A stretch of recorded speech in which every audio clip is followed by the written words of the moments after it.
ಸಂಜೆ 7 ಗಂಟೆಗೆ ಕಾರ್ಯಕರ್ತರನ್ನ ಉದ್ದೇಶಿಸಿ ಪ್ರಧಾನಿ ನರೇಂದ್ರ ಮೋದಿ ಮಾತನಾಡಲಿದ್ದಾರೆ. ದೆಹಲಿಯ ಬಿಜೆಪಿ ಕಚೇರಿಯಲ್ಲಿ ಮಾತನಾಡಲಿದ್ದಾರೆ ಪ್ರಧಾನಿ ನರೇಂದ್ರ ಮೋದಿ. ಲೋಕಸಭೆ ಚುನಾವಣೆಯ ಫಲಿತಾಂಶದ ಬಗ್ಗೆ ಮಾತನಾಡಲಿದ್ದಾರೆ. ಏನು ಮಾತನಾಡ್ತಾರೆ ಅನ್ನುವಂಥದ್ದು ಕುತೂಹಲ. ಯಾಕಂದ್ರೆ ಈ ಹಿಂದಿನ 2 ಚುನಾವಣೆಯಲ್ಲೂ ಬಿಜೆಪಿ ಏಕಾಂಗಿಯಾಗಿ ಬಹುಮತವನ್ನ ಸಾಧಿಸುವಲ್ಲಿ ಯಶಸ್ವಿಯಾಗಿತ್ತು. ಕಳೆದ ಬಾರಿ 2014ರಲ್ಲಿ 280ಕ್ಕೂ ಹೆಚ್ಚು ಸ್ಥಾನ, 2019ರಲ್ಲಿ 303 ಸ್ಥಾನ. ಆದ್ರೆ ಈ ಬಾರಿ 240ರ ಆಸುಪಾಸಿನಲ್ಲಿ ಬಿಜೆಪಿ ಎನ್ಡಿಎ ಮೈತ್ರಿಕೂಟದ ಸೀಟ್ ಕೂಡ 300ರ ಗಡಿಯನ್ನ ದಾಟುವುದಕ್ಕೆ ಒದ್ದಾಟವನ್ನ ನಡೆಸ್ತಾ ಇರುವುದನ್ನ ಗಮನಿಸ್ತಾ ಇದ್ದೀರಿ. ಮತ್ತೆ 299 ಎನ್ಡಿಎ ಮೈತ್ರಿಕೂಟದ ಸೀಟ್.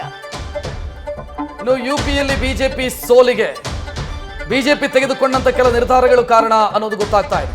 35 ಅಭ್ಯರ್ಥಿಗಳನ್ನ ಬಿಜೆಪಿ ಹೈಕಮಾಂಡ್ ಬದಲಾಯಿಸಿದೆ. ಇದರಿಂದಾಗಿ ಬಿಜೆಪಿಗೆ ನಿರೀಕ್ಷೆಯಂತೆ ಗೆಲುವು ದಕ್ಕಿಲ್ಲ. ಜಾತಿ ಆಧಾರದ ಮತ ಚಲಾವಣೆಯಿಂದ ಬಿಜೆಪಿಗೆ ಸೋಲಾಗಿದೆ ಅನ್ನೋದು ಪ್ರಾಥಮಿಕವಾಗಿ ಸಿಗ್ತಾ ಇರುವಂತಹ ಮಾಹಿತಿ. ಹೈಕಮಾಂಡ್ ತೆಗೆದುಕೊಂಡಿರುವಂತಹ ಒಂದಿಷ್ಟು ನಿರ್ಧಾರಗಳು ಕಾರಣ ಆಯಿತು. ನಾನು ಆಗ್ಲೇ ಒಂದು ಮಾತು ಹೇಳ್ತಾ ಇದ್ದೆ, ಅತಿ ಪ್ರಯೋಗ ಅಪಾಯಕಾರಿ. ಯಾವ ಪಕ್ಷಕ್ಕೆ ಆದರೂ ಕೂಡ ಅತಿ ಪ್ರಯೋಗ ಅಪಾಯಕಾರಿಯಾಗಿ ಮತ್ತು ಒಂದು ಪಕ್ಷದ ಅವನತಿಗೂ ಕಾರಣ ಆಗಬಹುದು ಎಷ್ಟೋ ಸಂದರ್ಭದಲ್ಲಿ. ಸೊ ಇಲ್ಲಿ ಬಿಜೆಪಿ ತೆಗೆದುಕೊಂಡಿರುವಂತಹ ಒಂದಿಷ್ಟು ನಿರ್ಧಾರಗಳು ಮತ್ತು ಪ್ರಯೋಗಗಳು ಯುಪಿಯಲ್ಲೂ ಕೂಡ ಕೈ ಕೊಟ್ಟಿದೆ ಅಂತ ಗೊತ್ತಾಗ್ತಾ ಇದೆ.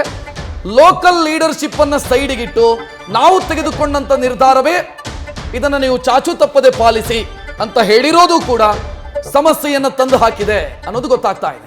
ಎನ್ಡಿಎ ಮೈತ್ರಿಕೂಟವನ್ನ ಬಿಟ್ಟು ಹೋಗಲ್ಲ ಅಂತ ಹೇಳಿ ಪಕ್ಷಗಳು ಹೇಳ್ತಾ ಇವೆ. ಲೋಕಸಭಾ ಚುನಾವಣೆಯಲ್ಲಿ ಬಿಜೆಪಿಗೆ ಕಡಿಮೆ ಸ್ಥಾನಗಳು ಬಂದಿರೋದ್ರಿಂದ ನಾವು ಎನ್ಡಿಎ ಮೈತ್ರಿಕೂಟವನ್ನ ಬಿಟ್ಟು ಹೋಗಲ್ಲ ಅಂತ ಹೇಳಿ ಜೆಡಿಯು ಟಿಡಿಪಿ ಹೇಳ್ತಾ ಇದೆ ಅನ್ನುವಂತಹ ಅಪ್ಡೇಟ್ ಲಭ್ಯವಾಗ್ತಾ ಇದೆ. ಲೋಕಸಭೆ ಚುನಾವಣೆಯಲ್ಲಿ ಬಿಜೆಪಿಗೆ ಕಡಿಮೆ ಸ್ಥಾನದ ಹಿನ್ನೆಲೆ ಟಿಡಿಪಿ ಹಾಗೆ ಜೆಡಿಯು ಬಹಳ ದೊಡ್ಡ ಪಾರ್ಟ್ನರ್ಸ್ ಆಗ್ತಾರೆ ಎನ್ಡಿಎ ಮೈತ್ರಿಕೂಟದಲ್ಲಿ. ನಾವು ಈ ಮೈತ್ರಿಕೂಟವನ್ನ ಬಿಟ್ಟು ಹೋಗಲ್ಲ ಅಂತ ಹೇಳಿದ್ದಾರೆ.